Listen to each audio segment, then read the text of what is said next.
así que nada, cosas que pasan. Llegamos para Pablo, encender el juego. el primer trabajador feriado y con COVID. Absolutamente. Bien, dicho eso, ese sistema va a llevar al derrumbe demográfico de América. Hay distintas especulaciones sobre cuánta gente vivía en América. Las estimaciones más bajas hablaban de 50 millones de habitantes, otras llegaban a los 100 millones. Hoy incluso a los 150, pero tal vez un poco generoso. Hoy podemos hablar con certeza de unos 80 millones de habitantes, de los cuales en unos 200 años va a quedar alrededor de un cuarto, unos 20 millones, 25 millones totales. Así que fue una verdadera catástrofe demográfica. Eso no quiere decir que hayan sido exterminados sistemáticamente y de forma consciente por los conquistadores, sino que el marco en el cual se desarrolló la conquista produjo esa catástrofe. Pero no solo la conquista, insisto, no es solo la invasión inmediata, sino que también es el sistema de explotación y las epidemias que se desarrollan a posteriori. Todo esto lleva a un verdadero derrumbe y a la comienza el sorteo de territorios fecha americanos en el marco de un 26 gran imperio de mundial. junio El de imperio de los Habsburgo. 2023, Un imperio en donde, en términos 12 literales, horas, no se ponía 0 el sol. minutos. Sorteo número Una pavada, 6, pero ¿por qué las Filipinas se 1810? llamaban las Filipinas? Bueno, por el rey Felipe II de España. Este es un mapa de los territorios que integraron la monarquía hispánica a partir del gobierno de Felipe II y que más o menos fue la estructura que se mantuvo hasta el gobierno de Felipe IV. Felipe IV enfrenta una serie de rebeliones a partir de las cuales, por ejemplo, los territorios portugueses vuelven a ser independientes. Los Braganza, con una rama colateral, recuperan el control de Portugal. Portugal había sido heredado por Felipe II. Ubicación Y además 18. es el momento en el cual los Países Bajos del norte, lo que hoy sería Holanda, no Bélgica, lo que sería Holanda, protestante, termina de independizarse de la monarquía hispánica con lo que es la paz de Utrecht, la paz de Westfalia, que es la paz que lleva al fin de la guerra de los 30 años en Alemania y la guerra de los 80 años en Holanda. Dicho esto, la monarquía hispánica, esa monarquía compuesta de los Habsburgo, tenía una particularidad. Los Habsburgo, como sabemos, tenían la mala costumbre de casarse entre primos. Ubicación. Y voy a dejar de robar con este chiste, lo prometo, esta es la última. Voy a buscar otro para la próxima vez que tenga que hablar de los Habsburgo, que no será dentro de mucho.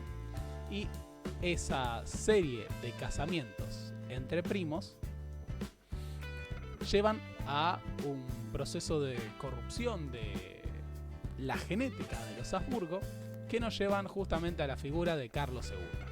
Carlos II, el hechizado, es el último monarca Habsburgo. Esto es porque a su muerte, sin herederos, llegan al poder en el medio de la guerra de sucesión española los Borbones, que son franceses. Ubicación 8. También llegó gente diciendo que los Borbones en realidad son españoles o que los Borbones son los Capetos. Y sí, los Borbones, Enrique IV de Francia, que originalmente era Enrique de Navarra, obvio que estaba emparentado con los Capetos, si no, no podría haber reclamado el trono, como también estaban emparentados los Valois, pero ellos utilizaban el concepto de Borbón primero y el Capeto posterior, era como decir mis ancestros. Pero es como si vos te usaras o te asumieras del mismo apellido que tu tatarabuelo. 863. Sí, obvio, tenés un parentesco, si no, no podrías haber reclamado el trono. 6, 3. Pero bueno, ubicación particular. 20. ¿Qué es lo que ocurre en este contexto? Alguien dice que Carlos II era el bebé contemporáneo. Gracias, no tengo otro vaso. Agua. Bien. La Guerra de Sucesión Española permite que los Borbones lleguen al poder y traigan un modelo de monarquía como el francés, un modelo de monarquía absolutista en vez de monarquía compuesta. Así, esta idea de pactismo histórico de los Habsburgo se rompe y se impone más bien un modelo centralizado, unificado institucionalmente, en lo que fue conocido como las reformas borbónicas. Sobre todo las reformas carlistas de Carlos III de España, pero también podemos mencionar a Fernando VI y a Felipe V. De izquierda a derecha son Felipe V, Fernando VI, Carlos III. A partir de esta serie de reformas, la monarquía hispánica incorpora el modelo de una monarquía absolutista, básicamente con la idea de convertir España en una potencia. Se decía que bajo el gobierno de los Austrias menores, España había tenido una crisis, se habla de la crisis de 1640, en el marco del gobierno de Felipe IV y de la decadencia de la monarquía ya expresado en la figura del monarca durante el reinado de Carlos II. No se olviden de ponerle like a este video. Así que los Borbones vienen con este modelo de monarquía absolutista, derecho divino de los reyes, tradición de lo que va a ser, van a ser un modelo de despotismo ilustrado y con la idea de convertir a España en una potencia. Y por ejemplo reforman toda la burocracia, todo el funcionariado monárquico. Había una imagen instalada que era la de pensar la administración colonial como una administración corrupta, venal, porque es cierto, la venalidad era una característica de las administraciones del siglo XVII, del siglo XVI. Muchos cargos públicos justamente se vendían y hasta llegaban a ser hereditarios. Hay toda una reforma guiada por esta idea de despotismo ilustrado, racionalidad. Hay debate historiográfico sobre si se terminó de manera definitiva la venalidad con los Borbones, porque los Borbones, por ejemplo en Francia, tenían sistemas venales, es decir, de venta de cargos públicos. Pero dentro del imaginario que impusieron los Borbones, la administración colonial de los Habsburgo era una administración venal, una administración corrupta, y en el periodo posterior esa administración corrupta fue reemplazada y mejorada por una administración profesional. Además se crearon nuevos virreinatos. Entre esos nuevos virreinatos que se van a crear está el virreinato que va a tener como capital la ciudad, no la ciudad, 571. El territorio en el que uno nació. Porque yo no nací en la ciudad de Buenos Aires, yo soy de Morón, el mejor partido del mundo. Y Morón originalmente era un partido de lo que fue el virreinato del Río de la Plata. El virreinato del Río de la Plata se conforma con territorios que originalmente correspondían al virreinato del Perú y va a tener su capital en la ciudad de Buenos Aires. Buenos Aires pasa de ser un punto de avanzada contra cualquier intento de los portugueses de romper el Tratado de Tordesillas a la capital de un virreinato. Y esto le da a Buenos Aires una importancia que jamás había tenido.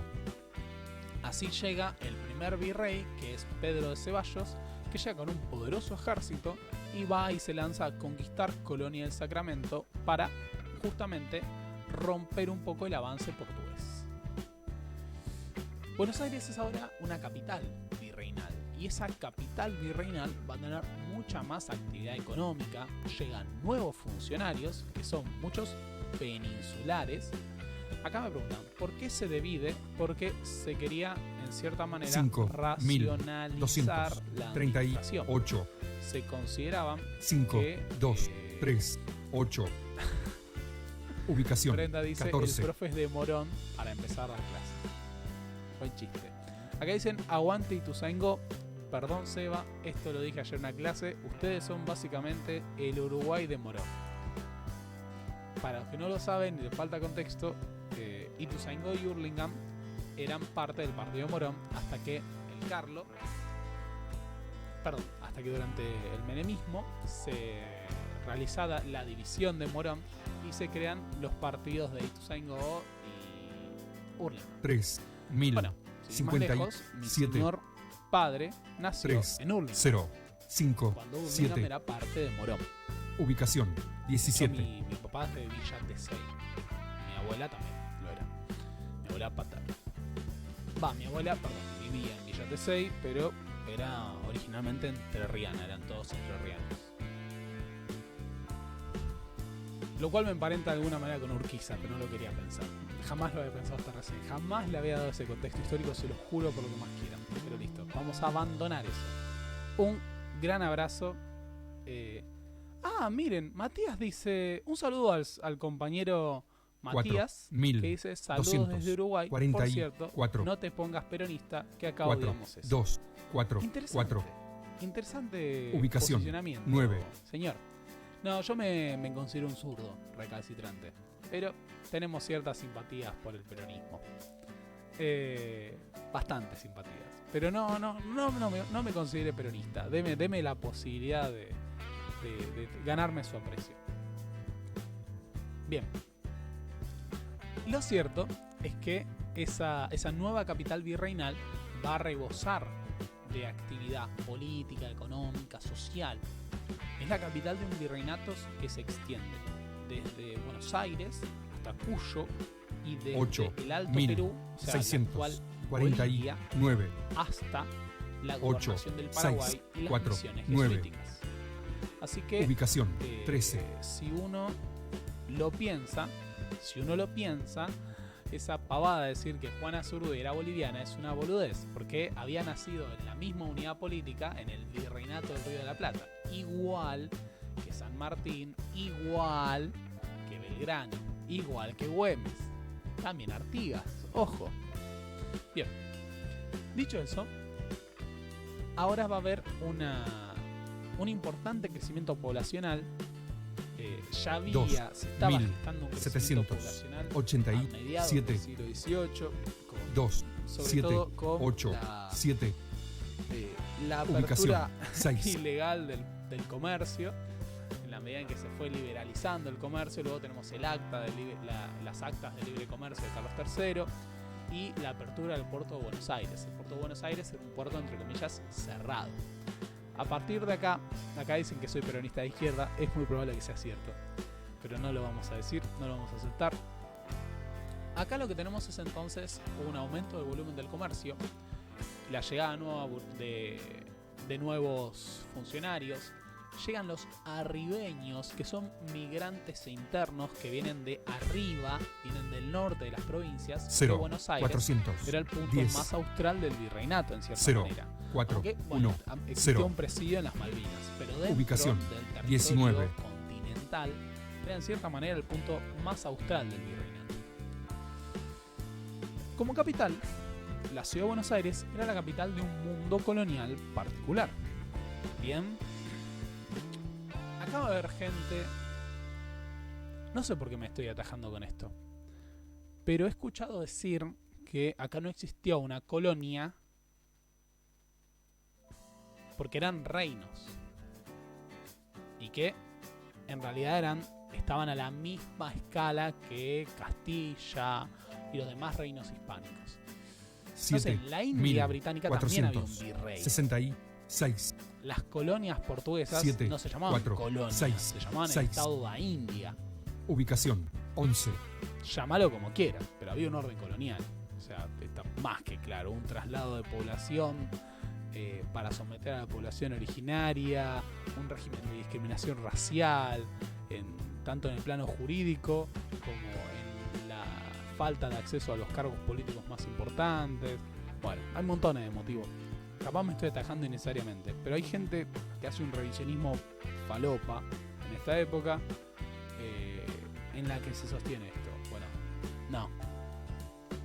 Vamos a dejarlo ahí. 0, 800. Teoría de las monarquías policéntricas, dicen acá. Bueno, es que era una 0, monarquía compuesta. 8, en eso nadie 7, está discutiendo. 5. La estructura era Ubicación virreinal, 15. y también nadie niega eso. Pero eso es también compatible con que existe un orden colonial. Y me parece nada. muy rebuscado tratar de negar eso. Bien, dentro de esa estructura entonces virreinal, Buenos Aires era la capital de un extenso territorio habitado por muchísima población. Y ese territorio, esto es lo importante, si queremos pensar la Revolución de Mayo, el orden colonial se fundamentaba en un sistema de privilegios, en un orden monárquico, en un orden de dependencia, pero además 8, se basaba 2, en una estructura jurídica ubicación, que 12. se asentaba en principios raciales. La población del virreinato estaba estructurada en un sistema de castas. Hablamos de un sistema de clasificación social al que uno pertenecía a grupos cerrados por nacimiento. Acá alguien me va a decir, bueno, no, pero existía la posibilidad de comprar la españolidad. Sí existía, pero no era en sí la norma. 1400. Los españoles eran equivalentes a blancos. 1, 4, 2. Y el resto 1. de la población que no era española, Ubicación, por tanto 4. no era blanca, no accedía a los mismos derechos. Acá